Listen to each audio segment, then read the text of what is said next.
Hola, ¿qué tal? Te saluda Eduardo Islas, estudiante de la Escuela Superior de Economía, y el día de hoy hablaremos sobre un artículo titulado La economía de México durante la Revolución de 1910 a 1920 por John Walkman. Bueno, como el título lo dice, este artículo nos habla sobre las diversas interpretaciones de la Revolución Mexicana de 1910, concentrándose especialmente en el debate sobre las consecuencias económicas de la revolución, el cual es uno de los aspectos menos tratados. El 20 de noviembre de 1910 se inició una revuelta a nombre del pueblo mexicano contra el gobierno de México. Después de muchas batallas y varios gobiernos, el 20 de noviembre de 1920 se conmemoró la revolución en forma oficial por primera vez, donde se proclamó el triunfo de la Revolución Mexicana. Sin embargo, a 60 años de este suceso, aún se sigue discutiendo el significado de la revolución, donde surgen varios cuestionamientos, que si acaso se debe clasificar como uno de los grandes movimientos del siglo XX contra el capitalismo hacia el socialismo, o si se debe figurar como una de las últimas campañas del siglo XIX para liberar el capital y el trabajo, o si a pesar de toda su violencia se debe considerar siquiera como una revolución que lleva a una nueva clase al poder y le permite remodelar la sociedad a su propia imagen? ¿O por qué no solo clasificarla como una guerra civil, un movimiento militarista o simplemente como un nuevo giro político? Este problema de interpretación surge del positivismo que ha dominado las perspectivas históricas de México, al menos durante un siglo. Las respuestas a estas preguntas dependen de las respuestas a ciertas interrogantes económicas, como por ejemplo, ¿qué le sucedió a la acumulación del capital nacional y extranjero durante la década revolucionaria? ¿O qué pasó con la producción en sí? ¿Hasta qué punto continuaron las tendencias y ciclos ya establecidos? Donde los obstaculizó la violencia. ¿Qué fue de las fuerzas obstruidas, pero aún productivas, y si la violencia desató una línea o incluso una forma de producción, o a qué otras favoreció? La historia positivista no tiene respuestas para estas preguntas, ya que durante los últimos 15 años los historiadores de México han publicado algunas historias económicas bastante instructivas, pero todavía bajo la influencia de Comte. Casi todos los historiadores, conscientes o no, se han negado a pensar que sin orden puede haber progreso, que sin paz puede haber producción. Han trabajado específicamente bajo la influencia de teorías económicas recientes, pasando por alto el tema de conflicto, ya sea evitando los episodios de violencia o refiriéndose a ellos generalmente como políticas y batallas. Y quienes han considerado la década revolucionaria casi siempre han supuesto que, desde el punto de vista económico, no debe haber habido más que destrucción, desorganización y desolación. En las principales revistas históricas solo existen 7 estudios de temas económicos fechados entre 1910 y 1920, donde uno de ellos es la polémica pero poco convincente sobre los problemas financieros de los ferrocarriles más importantes durante la Revolución. Los demás son sobre la emigración a los Estados Unidos, la distribución villista de la tierra, la industria ganadera, una pequeña compañía minera norteamericana en Sonora, las políticas de Carranza y los conflictos económicos angloamericanos en México. La gran mayoría presenta la revolución en sí como una tormenta que simplemente padecieron las empresas, los grupos y los individuos.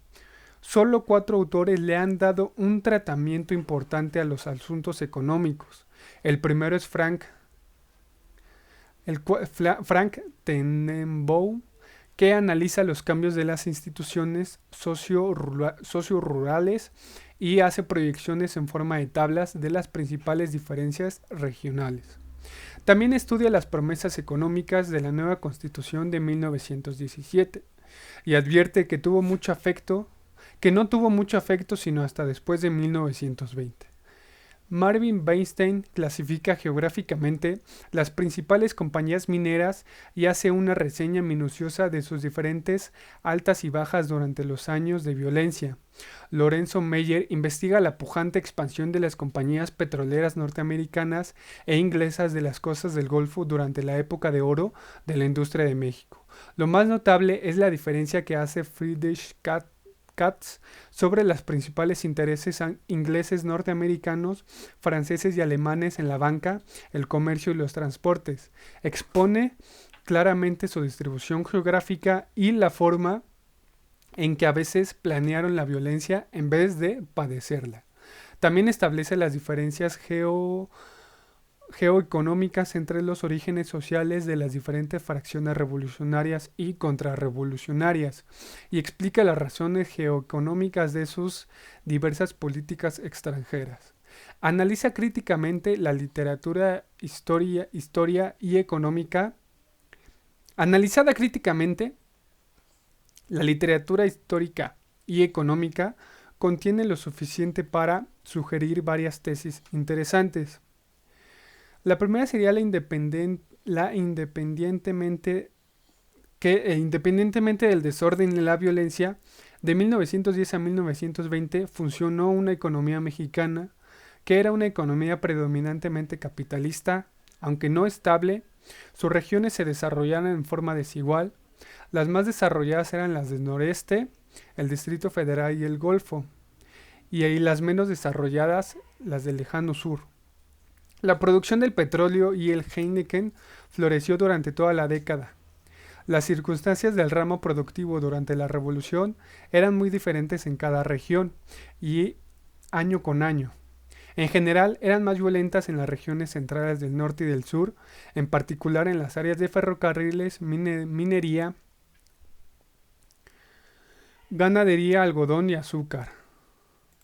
No eran tan violentas en las costas oeste ni las del lejano sur.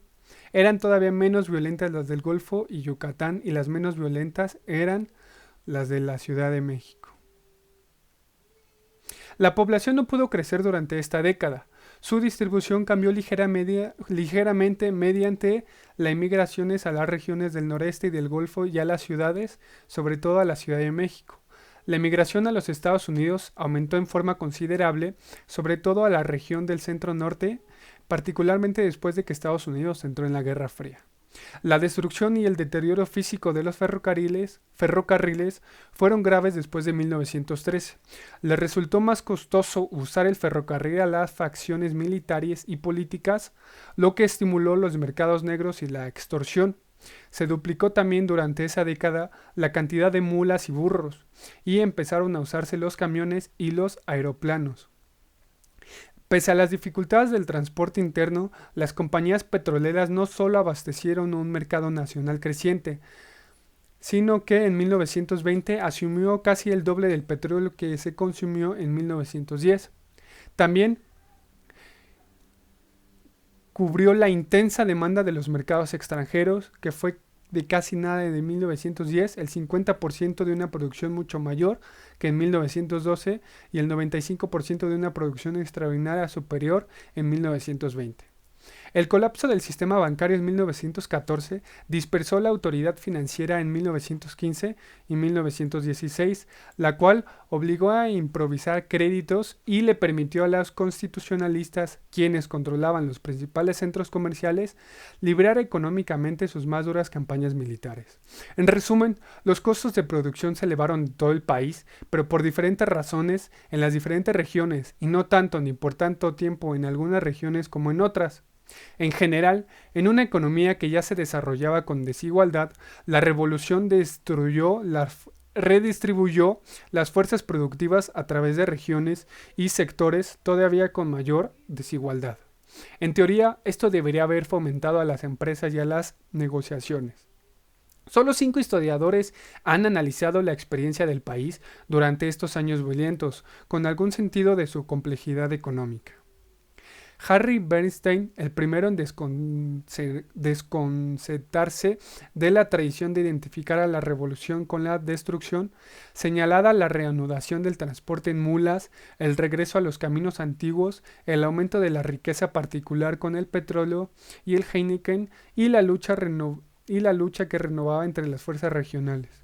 José Balades dedica en su obra de 10 volúmenes que constituye la historia general más completa sobre la revolución en cualquier idioma, varias secciones pequeñas a describir en forma específica el desarrollo económico entre 1910 y 1920. Pone énfasis en la destrucción, pero también señala las variaciones regionales y sectoriales en una narrativa muy bien detallada que distingue las peores épocas de las menos malas. Al igual que Klein, Charles Cumberland se refiere a las runas, la característica abrumadora de esta revolución fue el caos total. El mismo se contradice para mejorar cuando se refiere al auge petrolero en el Golfo y al de Heineken en Yucatán, y a la precisión de la guerra mundial sobre determinadas operaciones mineras, pero ninguno de estos tres autores hace más que describir los cambios económicos del país durante la revolución. La verdadera revolución fue más bien el movimiento de las masas anticapitalistas en el conflicto de 1912 y 1915, campesinos que esperaban restaurar una economía precapitalista, trabajadores que querían realizar un sueño postcapitalista cuando acabó por imponerse una de las fracciones capitalistas sobre las demás en 1915. En 1916 estaba recurriendo a confinar, corromper y oprimir a sus enemigos naturales, ya que el consumo entre 1917 y 1920 fue interrumpido y la revolución constituye un término. Durante los primeros años de la década de 1950, Sanford Mosk establece los términos formales de tres fuertes críticas. Los primeros 10 años de la revolución fueron años de guerra civil en los que se logró poco de manera positiva. Las primeras encuestas económicas de la CEPAL sobre América Latina, en la sección de México, solo hace 3 proposiciones al respecto a la década revolucionaria, una eufemista en cuanto a la etapa activa de la Revolución Mexicana. Otra se refiere a los disturbios y la tercera a los trastornos revolucionarios, después de los cuales México pudo reanudar su crecimiento económico, olvidándose también de las investigaciones acumuladas. El informe del Banco Internacional de Reconstrucción y de Fomento, informe sobre la tendencia de la economía mexicana a largo plazo. Esta se refiere a una sola vez en forma pasajera a la revolución, cuando señala un planteamiento sobre los ferrocarriles, un proceso de declive que se inicia durante el periodo prolongado de lucha después de 1910. Y bueno, para concluir podría decir que aunque esta variedad de objeciones no podría aglutinarse con facilidad en una preposición de distimiento definida, el análisis reciente de Jean Meyer ofrece un posible avance de la inminente discusión revisionista. En esta interpretación, la historia marcha no por una serie de etapas positivistas, sino en forma dialéctica, y las contradicciones ocurren constantemente, las contradicciones ocurren constantemente. La revolución significa el fortalecimiento de Estados Unidos contra el imperialismo británico. Las muchas ventajas nuevas que los capitalistas nacionales y extranjeros obtuvieron en las regiones más desarrolladas del país fueron tantas que incluso durante las peores revueltas continuó el crecimiento agregado y la desesperanza de la clase trabajadora a la que los revolucionarios exhortaba a exigir justicia, pero que fue oprimida por los mismos revolucionarios cuando esta clase luchó por sí misma para obtenerla. Por lo tanto, la revolución no representa una sustitución histórica de un régimen por una república nueva, sino la falta histórica de la burguesía mexicana que jamás se definió como clase predominante, ni antes, ni durante, ni después de las revueltas de 1910 a 1920. De ahí que la burguesía siempre diera tumbos en los conflictos entre las facciones sumamente ambiciosas y las arraigadas en la localidad.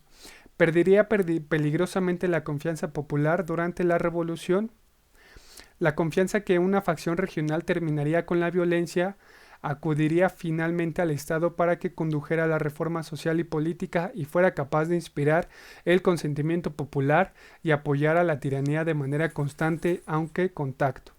Tranquilizaría muchas inquietudes históricas y políticas si ahora se diera lo que significó la revolución. Estamos recopilando formalmente las historias profesionales de las luchas sociales y las contiendas entre facciones de la década, pero aún tenemos que apoyarlas en las historias de producción y distribución que justifiquen la solidez de los juicios. Quedan por explorar muchísimos temas económicos, no queda nada en especial en cuanto a estudios enfocados hacia las regiones. Se han introducido temas muy difíciles que los de las industrias del ganado, algodón, de los transportes del azúcar, del café y de los textiles, que resultaría habitual estudiar en instituciones como por ejemplo a la sociedad anónima, el sindicato, las casas de empeño o la comisión reguladora. Sería más difícil, aunque no imposible, estudiar determinadas empresas y ya abundan fuentes con este tipo de información en algunos archivos públicos, por ejemplo en los archivos consulares norteamericanos o europeos, escasamente aprovechados, o en los regionales notariales mexicanos, casi sin utilizar el periodo moderno. La manifestación de responsabilidad profesional y la simple cortesía pueden abrir muchos archivos particulares. Tal vez los estudios más sencillos serían los que refieren a las políticas e ideas económicas. En cuanto a esto, la mayoría de las fuentes se constituyen de documentos públicos. Los historiadores de la Revolución quizá traten de explicar algún día la indiferencia de sus antecesores hacia estos problemas. Tal vez sospechen que de manera inconsciente, al menos, no hemos resistido a entender lo que significó la revolución. Por último, tendrán que tratar de entender la cultura en la que hemos trabajado, en la que la revolución se convirtió en fetiche, el análisis de cuadrículas constantes y variables y una interpretación materialista tan difícil de lograr como la camaradería.